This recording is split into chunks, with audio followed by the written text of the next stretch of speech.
बिस्मिल्लाहिर्रहमानिर्रहीम। अस्सलाम वालेकुम नाज़रीन, मैं हूं कंबर ज़ैदी। दो एक्सक्लूसिव खबरें आपको देनी है तहरीके इंसाफ के हवाले से।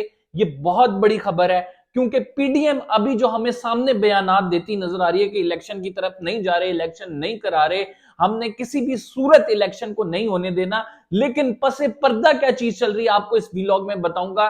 पीएमएलएन के सोर्सेज ने हमें डिस्क्लोज किया है कि पार्टी के अंदर एक बहुत बड़ी पेशरफ्त हो रही है। और वो बहुत बड़ी पेशरफ्त क्या है इस व्लॉग में आपको बताऊंगा। साथ अरशद शरीफ के हवाले से फैक्ट फाइंडिंग जो कमेटी है उसकी रिपोर्ट आ गई है। वो रिपोर्ट 600 सफ़ों की जो रिपोर्ट है वो किसी को नहीं दिखाई गई, लेकिन उसका जो कुछ हिस्सा लीक हो गया है, जो लीक हिस्सा है वो मैं आपके सामने रखने लगा हूं और वो आपको बताएंगे। हमारे तक जो इत्तलात पहुंची है, जो इंफॉर्मेशन पहुंची है, वो बहुत अहम रिपोर्ट है। और उस रिपोर्ट की बेस पे बहुत सारे जो चेहरे ऐसे हैं उनके ऊपर से नकाब उतरेगा। अगर आपने मेरे चैनल को सब्सक्राइब नहीं किया, सब्सक्राइब कर लें, बेल का आइकन जरूर दबाएं, फेसबुक पे फॉलो करना ना भूलें। हम पहले बात करेंगे जो इलेक्शंस है उसकी, और फिर अरशद शरीफ के हवाले से जो फैक्ट फाइंडिंग रिपोर्ट है उसका भी जिक्र करेंगे। मुस्लिम लीग नून पीडीएम की क़यादत से मुसलसल राब्ते में मौलाना फजलुर रहमान से आज मुलाकात की गई और सामने ये मैसेज दिया गया कि मुज़ाकरात हम करेंगे, लेकिन मुज़ाकरात के लिए कोई शर्त नहीं होनी चाहिए। हम मुज़ाकरात से ऐसी लोग हैं, मुज़ाकरात के लिए तैयार हैं। लेकिन मैं आपको बताने लगा हूं कि पसे पर्दा कुछ और चल रहा है और मुस्लिम लीग नून के जराए हमें ये बता रहे हैं कि पसे पर्दा इलेक्शन की तैयारियों के हवाले से बहुत सारी चीजें चल रही हैं। इलेक्शन की तैयारियों के हवाले से क्या चीज चल रही है? सबसे इंपॉर्टेंट जो पेशरफ्त है वो मुस्लिम लीग नून में यह है कि 9 तारीख को यानी 9 दिसंबर को मुस्लिम लीग नून का एक अहम इजलास है। वो इजलास लाहौर में तलब किया जा रहा है और ये अभी तक आपने मीडिया पे रिपोर्ट नहीं देखी होगी। और इस इजलास में पार्टी ने ये किया है कि वो देखेंगे कि किसको टिकट देना है, हल्के की सूरत हाल क्या है, इलेक्शन के हवाले से तैयारियां कैसी हैं, और साथ ये भी बताना है कि इलेक्शन में जो लोग उतारे जाएंगे इस दफा, बिकॉज मुकाबला बड़ा टफ होने लगा है, उनकी प्रोफाइल कैसी है। तो ये तमाम देखने के लिए एक इजलास 9 तारीख को मुस्लिम लीग नून का लाहौर में हो रहा है। और राना सनाउल्लाह साहब उसमें जो मेन बंदे होंगे, जो लोगों की प्रोफाइल्स देखेंगे, वो राना सनाउल्लाह होंगे। और साथ जो है खिताब मुतवक्के है मियां मोहम्मद नवाज शरीफ का। मुस्लिम लीग नून टिकट बांटने शुरू कर रही है, लेकिन ये टिकट क्या इंतखाबात के हवाले से पंजाब के इंतखाबात होते नजर आ रहे हैं या कौमी असम्बली के इंतखाबात होते नजर आ रहे हैं?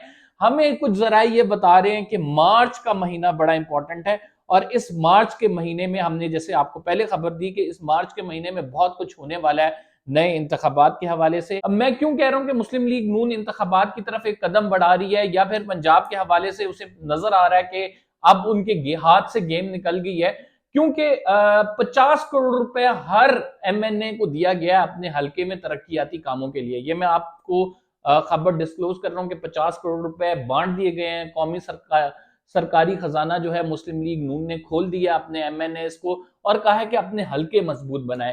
और इसके साथ साथ 50 करोड़ ये नहीं, इसके साथ मुनहरिफ अरकान जो हैं, यानी जो छोड़ के आए थे पीटीआई, और वो जैसे राजा रियाज हो गए, जो लोटे इमरान खान जिन्हें कहते हैं, उनको भी 50-50 करोड़ रुपए बांट दिए गए हैं। कियाती फंड जो है उनको दे दिया गया है। और इस तमाम मामले में चाहती ये है मुस्लिम लीग नून के कुछ ना कुछ स्टैंडिंग इंतखाबात से पहले बनाई जा सके।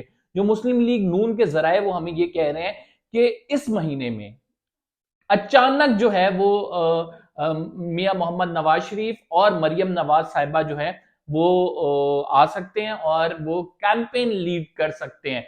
तो देखना यह है क्या इस महीने में मुस्लिम लीग नून के रहनुमा जो हैं वो वापस आएंगे या नहीं। बहरहाल हम तक ये इतलात हैं कि बाकायदा तौर पर तैयारियां शुरू कर दी गई हैं इंतखाबात के हवाले से।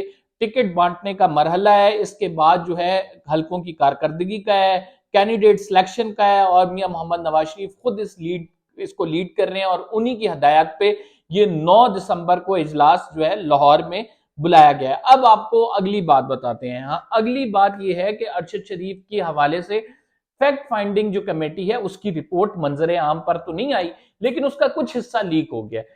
कौन सा हिस्सा लीक हुआ है? वो लीक हिस्से की हम आपको बता देते हैं। फैक्ट फाइंडिंग कमेटी का जो ज्यादातर हिस्सा है वो इंटरव्यूज पर मबनी है। तकरीबन 9 लोगों को बुलाया गया, लेकिन 9 लोगों में से 2 लोगों ने सिर्फ अपने बयानात रिकॉर्ड कराए। फैसल वाडा जो बड़े उछल उछल के कह रहे थे कि मेरे पास लैपटॉप है, जब अरशद शरीफ कत्ल केस की तहकीकात होनी चाहिए, इसमें नाम सामने आएंगे तो बहुत सारी चीजें सामने आएंगी, उन्होंने जाके बयान तक रिकॉर्ड नहीं कराया और ना ही कोई अपनी स्टेटमेंट दिया। और उन्होंने बाकायदा जब कमेटी ने उनको बुलाया तो उन्होंने कहा कि मुझे सवालनामा दे दिया जाए, मैं उसका जवाब दे दूंगा, लेकिन आकर बयान नहीं दिया। जिन दो लोगों ने बयान दिए उन्होंने बड़े इंकशाफात किए हैं और उन इंकशाफात पर मबनी ये रिपोर्ट है। इस रिपोर्ट में ज्यादातर हिस्सा उन लोगों के इंटरव्यूज के हवाले से उनसे पूछा गया और इस रिपोर्ट में यह साबित होता है कि अरशद शरीफ पर जो मुकदमात बनाए गए थे, 12 मुकदमात पाकिस्तान में, उनकी वजह से उन्होंने मुल्क छोड़ा। फिर जब वो यूएई गए तो उनको वहां पे भी हरासा किया गया और वहां से वो यूएई छोड़ने पर मजबूर हुए। अब ये कंबर जैदी अपनी इंफॉर्मेशन की बेस पे नहीं कह रहा, ये फैक्ट फाइंडिंग की रिपोर्ट कह रही है कि यूएई उनको जबरदस्ती छुड़वाया गया। इसका मतलब this was a targeted attack, ये कोई आम मामला नहीं है। और टारगेटेड अटैक में अरशद शरीफ को जो है असैसिनेट किया गया। अब देखना यह है कि कौन उनके सहूलतकार थे जिन्होंने असैसिनेट किया। और साथ बड़ी चीज इसमें जो सामने आई है कि इन तमाम मुकदमात की मंजूरी हुकूमत से नहीं ली गई, यानी हुकूमत का इसमें वो कहते हैं कि कोई लेना देना नहीं है, हुकूमत से बाकायदा इजाजत नहीं ली गई और बाज़ाब्ता तौर पर ये मुकदमात नहीं काटे गए, बनाए गए। फिर अगर हुकूमत ने नहीं दी तो वो कौन था जिसने ये मंजूरी दी और वो कौन था जिसने ये सब कुछ कराया, ये बड़ा अहम सवाल पैदा हो जाता है। अगर फैक्ट फाइंडिंग रिपोर्ट में ये लिखा है कि शहबाज शरीफ की मर्जी से ये मुकदमात नहीं हुए, तो फिर किसकी मर्जी से ये मुकदमात हुए? फैक्ट फाइंडिंग रिपोर्ट जो है वो ये भी बताती है कि इसमें से जो दो लोग हैं उन्होंने बताया कि किसके कहने पर ये मुकदमात बनाए गए और वो बड़ा इंपॉर्टेंट है, लेकिन वो हिस्सा लीक नहीं हुआ है। तो हमारी कोशिश है कि जैसे ही वो रिपोर्ट का वो हिस्सा जिसमें आए कि जो दो लोग हैं इनका इंटरव्यू हुआ है कि कौन कौन वो लोग थे जिनकी वजह से मुकदमात बनाए गए, तो हम आपके सामने रखेंगे और आपको बताएंगे कि ये जो है वो हिस्सा रिपोर्ट का ये कहता है कि इन लोगों की वजह से मुकदमात बनाए गए थे और इनके बायस जो है अरशद शरीफ को पाकिस्तान छोड़ के जाना पड़ा। फिर इन्हीं लोगों ने यूएई में प्रेशर दिलवाया और उसके बाद नैरोबी में उनका जो कत्ल हुआ, इसमें क्या पता उन लोगों का हाथ हो। तो लेट्स सी इसके हवाले से क्या इंफॉर्मेशन आती है, हम आपके सामने इंफॉर्मेशन जरूर रखेंगे। साथ आपको सेंटोरस के हवाले से इत्तला देनी है। सेंटोरस दोबारा से डीसील कर दिया गया, ताजिरों ने एहतजाज किया था, पूरे जो है वो दोपहर उन्होंने रोड ब्लॉक किए रखी और उसके बाद जो गैर कानूनी हिस्सा है जो तजावुजात के हिस्से में आती है वो उधर सील ही है, लेकिन बाकायदा तौर पर सेंटोरस मॉल को खोल दिया गया है एहतजाज के बाद। वहां मुलाजमीन की रोजी का मामला था। क्या ये शहबाज शरीफ ने कराया है? मैं आपको ये बता देता हूं, हनीफ अब्बासी के कहने पर ये तमाम चीजें हुई हैं और शहबाज शरीफ आपको पता है ये खुश करने के लिए शाह से ज्यादा शाह के जो वफादार होते हैं।